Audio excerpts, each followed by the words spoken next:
Bonjour à tous et merci de nous retrouver pour une nouvelle émission de 100% Quintet Plus. Vendredi soir, les trotteurs seront à l'honneur sur l'hippodrome de Vincennes. Le Quintet Plus se disputera dans la troisième épreuve du programme. Il s'agit du prix Ophélia. Le départ est prévu aux alentours de 20h15. C'est une épreuve réservée à des concurrents âgés de 6 à 10 ans qui n'ont pas gagné la somme de 231 000 euros. Il y aura un recul de 25 mètres à 121 000 euros. Et dans cette épreuve, ils seront donc 15 à en découdre sur les 2850 mètres de la grande piste. 7 qui vont s'élancer du premier échelon et 8 concurrents qui vont devoir partir aux 25 mètres.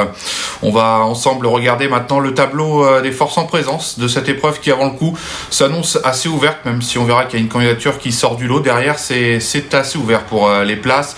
Et on va regarder les moins riches de cette épreuve, mais qui sont certainement pas les moins doués. Des chevaux qui peuvent se révéler à Vincennes. Je pense à l'As gagnant de Briqueville, souvent pris en note ces derniers temps, mais qui reste très délicat en compétition. Ça, il peut bien faire à ce niveau. Équateur Mosin, Filou de l'Aile, ce sont des chevaux un peu plus confirmés en province, mais qui peuvent se révéler sur l'hippodrome de Vincennes, notamment Filou de l'Aile, qui va aborder cette épreuve en belles conditions physiques. Futé Burrois est assez sérieux, mais n'a pas une grosse marge de manœuvre. C'est un concurrent capable d'accrocher une place. Le 5 Falco du Hamel aura pour lui d'être associé à Eric Raffin. Le 6 Gaylord Jeff est sur la montante. C'est un cheval qui a quelques titres à faire valoir sur l'hippodrome de Vincennes. C'est Franck Nivard à son sulky, ne sera pas totalement déféré, mais c'est un cheval qui peut, sur ses meilleurs titres, redorer son blason dans cette épreuve. Go Away Bird, le numéro 7, est le plus riche de cette épreuve. C'est un cheval entraîné par Édouard Coubarmenier qui effectue un long déplacement avec quelques ambitions. Le 8 Extra du Châtelet, le 9 Godéo et le 10 des Sabots d'Or vont devoir rendre 25 mètres avec une petite préférence pour Godéo qui a eu des petits problèmes de santé et qui se retrouve actuellement. Donc attention à cette candidature, c'est un cheval à ne pas négliger. Et on va regarder ensuite les plus riches de cette épreuve avec notamment Expresso Good, le numéro 11 qui aura fort à faire face aux jeunes. Le 12 Gangster d'Avanès, attention, ce cheval très estimé par David Signet, déjà bien fait à Vincennes au trot monté. Il revient à l'attelage avec de grosses ambitions, lui qui a été étincelant cet été du côté de Cagnes-sur-Mer. Dick des Marlborough est âgé de 9 ans, on le connaît parfaitement, c'est un cheval doué mais ô combien délicat. C'était très bien en dernier lieu, il va tenter de confirmer. Et puis Disco de Cagnes, le numéro 14, c'est un penseur de Fabrice Soulois. Maintenant, il n'a pas une grosse marge de manœuvre, notamment sur la grande piste de Vincennes. Et on termine avec le plus riche de cette épreuve, c'est Faubourg, le numéro 15, qui a 7 ans, qui est au sommet de son art, qui vient de réaliser un drôle de chrono récemment sur l'hippodrome de Vincennes, qui est très bien engagé. C'est la forme de Pierre-Yves Verva et c'est un cheval qui peut servir de bon point d'appui dans ce prix Ophélia. Voilà, le décor est planté. C'est l'heure maintenant de faire le papier.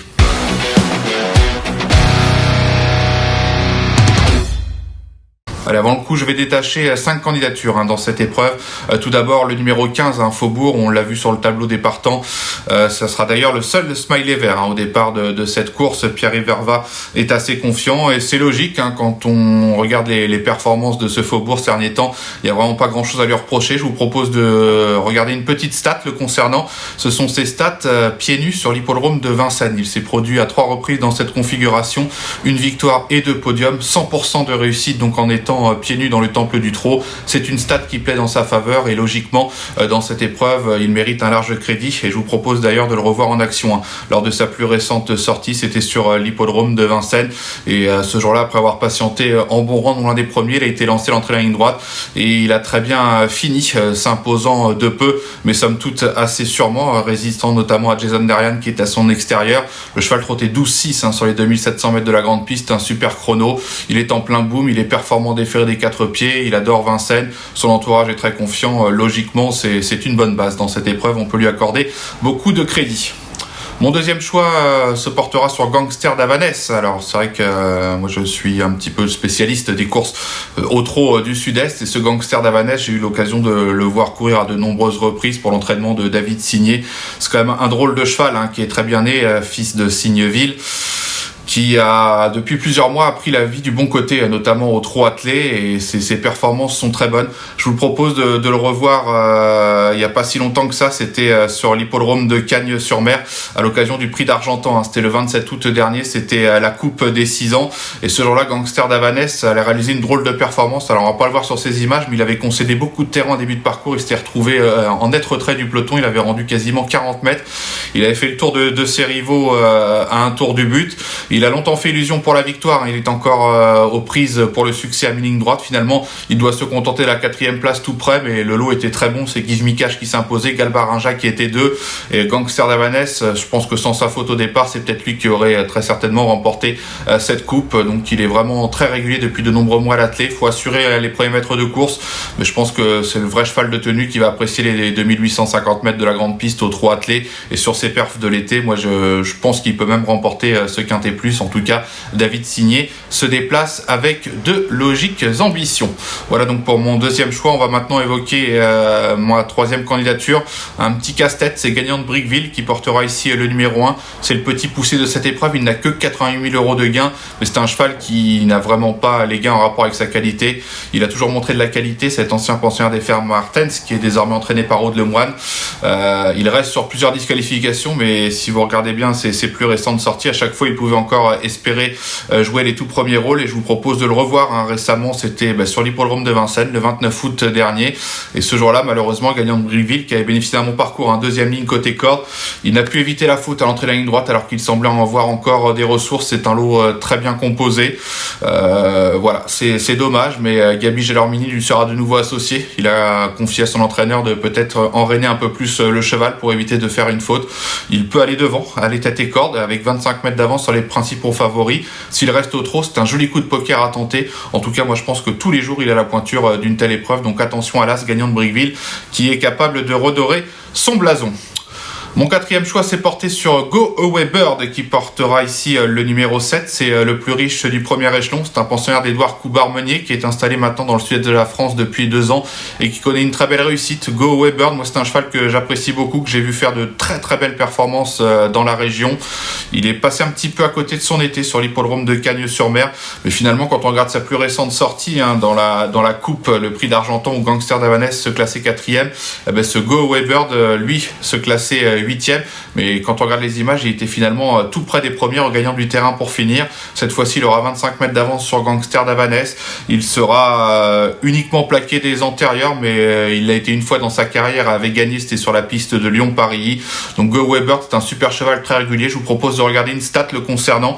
C'est tout simplement ses stats en compétition. C'est un cheval qui a couru à 36 reprises pour 8 victoires et 13 podiums. Donc 60% de réussite dans les 3 premiers, 59%. Donc c'est quand même vraiment de très belles statistiques pour ce Go Weber qui ne court qu'à bon escient. Et puis quand on regarde un peu plus près sa musique, c'est un cheval qui ne sait que trotter puisqu'il n'a jamais été disqualifié. Donc en 36 courses, pour la victoire sera peut-être compliqué, mais attention, c'est un bon cheval.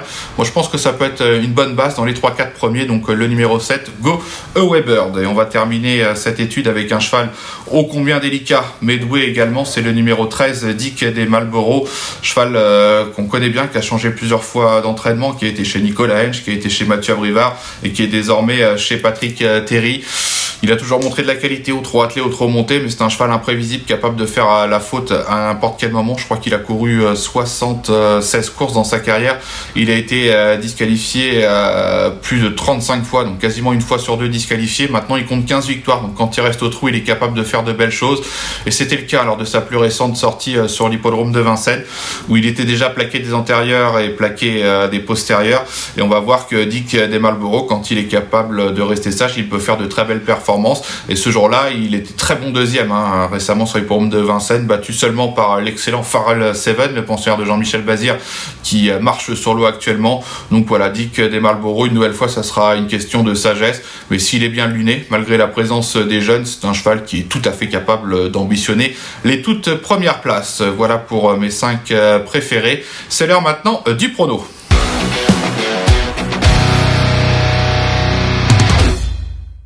Allez, donc 5 chevaux dans ce quintet plus. Bon, des chevaux, j'espère que ça va bien se passer puisque j'ai des chevaux fautifs dans mon choix. Mais s'ils restent au trot, ils peuvent inclure, terminant la bonne combinaison. Faubourg, le numéro 15, la base intégrale. Le numéro 12, Gangster d'Havanès, attention à ce cheval de David Signé que j'aime beaucoup. L'As, Gagnant de Brickville, qui est en retard de gain. Le numéro 7, Go Away Bird, qui lui offre pas mal de garanties. Et on termine avec le numéro 13, Dick des Marlborough. Une nouvelle fois, tout sera une question de sagesse. Voilà, avant de se quitter, je vous propose un jeu simple, toujours en Réunion 1 sur l'hippodrome de Vincennes. On va aller dans l'épreuve d'ouverture du programme, notre premier rendez-vous, et là je vais faire confiance à Infinity Jet qui portera ici le numéro 5. Infinity Jet est un élément entraîné par Lilian Duranté, qui a toujours montré de la qualité, notamment sur les tracés réduits. C'est un cheval qui fait preuve de beaucoup de sérieux depuis le début de sa carrière. Il n'a couru que corde à gauche, il est toujours resté au trot. Il a couru une fois sur l'hippodrome de Vincennes sur les 2100 avec départ autostart sur les 2100 mètres de la grande piste. Il s'était imposé en 1:13, laissant une belle impression ce jour-là. Il a connu un petit break en début d'été. Il a désormais 2 parcours dans les jambes. Il fait face à un bon engagement. Il ne faut pas avoir gagné 55 000 euros. Il a un petit peu plus de 52 000 euros. Il sera déféré des postérieurs comme lors de ses meilleures performances, mais cette fois-ci plaqué des antérieurs pour la première fois. Ça peut lui donner un petit plus.